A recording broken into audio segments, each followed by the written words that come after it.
Central অ্যাভিনিউয়ের মতন এই ঘটনার ক্ষেত্রেও আমরা দেখতে পাচ্ছি যে তারা একই রকম নিরাপত্তাহীনতা বোধ করছেন এবং সেই কথাই তারা বলছেন। গতকাল যখন ঢাকুরিয়ার ঝিল রোড দিয়ে তারা যাচ্ছিলেন সেই সময় বাইকে করে তিনজন বাইক আরোহী দুষ্কৃতী তারা চড়াও হয়। প্রথমে একটি ফ্ল্যাটের দিকে আঙুল দেখে নজর ঘোরানোর চেষ্টা হয় এবং ঘাড় ঘোরাতেই সোনার চেন ধরে টান দেয় এক দুষ্কৃতী। এই মুহূর্তে টেলিফোনে যোগাযোগ করে নিয়েছি প্রাক্তন পুলিশ কর্তা সলিল ভট্টাচার্যের সঙ্গে। সলিলদা, এক তো এই ঘটনা ফের একবার চোখে আঙুল দিয়ে প্রমাণ করলো যে কতটা শহরে বেপরোয়া হয়ে উঠছে দুষ্কৃতীরা এবং সাধারণ মানুষ যারা ভিকটিম এই ধরনের ঘটনার, যেমন এই দম্পতি, তারা বলছেন পুলিশের কাছে গিয়ে কি করব, কিছুই তো করতে পারবে না পুলিশ। দেখো, মানে crime is sharply on increase. কেন?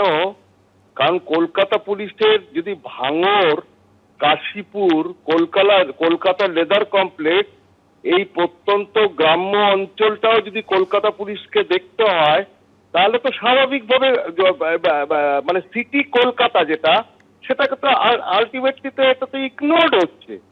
সুতরাং ক্রাইমটা যে শার্পলি ইনক্রিজ, এ সম্পর্কে কোনো সন্দেহ নেই।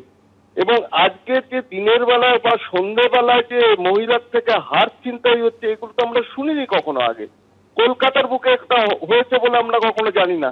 তারপরে ক্রাইমটাকে যদি ডিটেকশন না করে, ক্রাইম যদি প্রিভেন্টই না করে, তার মানে তো P4 insulated water tanks, kitchen and bath fittings, বিশুদ্ধ জল, সুস্থ জীবন, P4 আজীবন। পুলিশের যে প্রধান কাজ prevention and detection of crime, কি অবস্থায় হয়েছে দেখো। সেন্ট্রাল এভিনিউতে তোমার রাত্রিবেলা তারা বাড়ি ছেড়ে চলে গেলেন। দমদমে যে গ্যাংটা অপারেট করলো রাত্রিবেলা সিনিয়র সিটিজেনদের কাছ থেকে চিন্তায় করা অলমোস্ট ডাকাতিকে। সুতরাং এইগুলো তো এখনো স্টিল রিমেন আনডিটেক্টেড। একটার পর একটা ক্রাইম কিন্তু এমন ভাবে হয়েছে, মানে হিমালয়ান শেপ নিয়েছে। বিশেষ করে সিটি কলকাতাতে, যারা আমরা কলকাতার বুকে থাকি, যারা তোমার স্টুডিও যেখানে কলকাতায়, সেইখানে দেখো তুমি, সেইখানে তোমার কাউন্সিলরকে গুলি চালালো তোমার সফিস্টিকেটেড আর্মস দিয়ে। আজ পর্যন্ত আমরা জানলাম না কে তার বরাত দিল, তার পেছনে কোন রাজনৈতিক দল আছে, কারা আছে, নাহলে এই দুঃসাহস কোথা থেকে পাচ্ছে।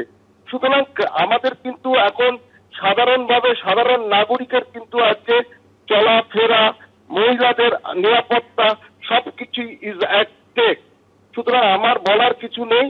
কলকাতা পুলিশের কিন্তু যে ক্ষমতা যেটা, সেটা কিন্তু আস্তে আস্তে জিওপার্টাইজ হচ্ছে, বিকজ এত ওভার বার্ডেন্ড হয়ে যাচ্ছে তারা, তাদের পক্ষে আর করা সম্ভব না।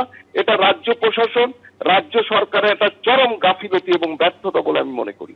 অনেক ধন্যবাদ সলিল। অর্থাৎ সাধারণ মানুষের নিরাপত্তা কোথায়, যে প্রশ্নটা বারবার উঠছে, তার কারণ খুব সম্প্রতি এরকম একের পর এক ঘটনা ঘটছে যেখানে চুরি, ডাকাতি বা ছিনতাই হচ্ছে। এবং সেন্ট্রাল অ্যাভিনিউতে কিছুদিন আগে গত 12 তারিখ যে ঘটনা ঘটে, তখনও এই ঘটনার পর ওই প্রৌঢ়া তিনিও কিন্তু একই রকম নিরাপত্তাহীনতায় যে ভুগছেন সেই কথাই বলেছিলেন। আপনাদের নিশ্চয়ই মনে থাকবে, অভিজাত বাড়িতে দুঃসাহসিক লুটের ঘটনা ঘটে এবং সেই সময় শয্যাশায়ী একাকী প্রৌঢ়াকে অস্ত্র দেখে টাকা ও সোনার গয়না লুট করা হয় এবং বারে বারে আমরা দেখতে পেয়েছি যে বৃদ্ধ দম্পতিকে টার্গেট করা হচ্ছে। আর এখানে যে ঘটনা ঘটলো ঢাকুরিয়াতে, একেবারে প্রকাশ্য রাস্তায় হার ছিনতাইয়ের ঘটনা ঘটলো।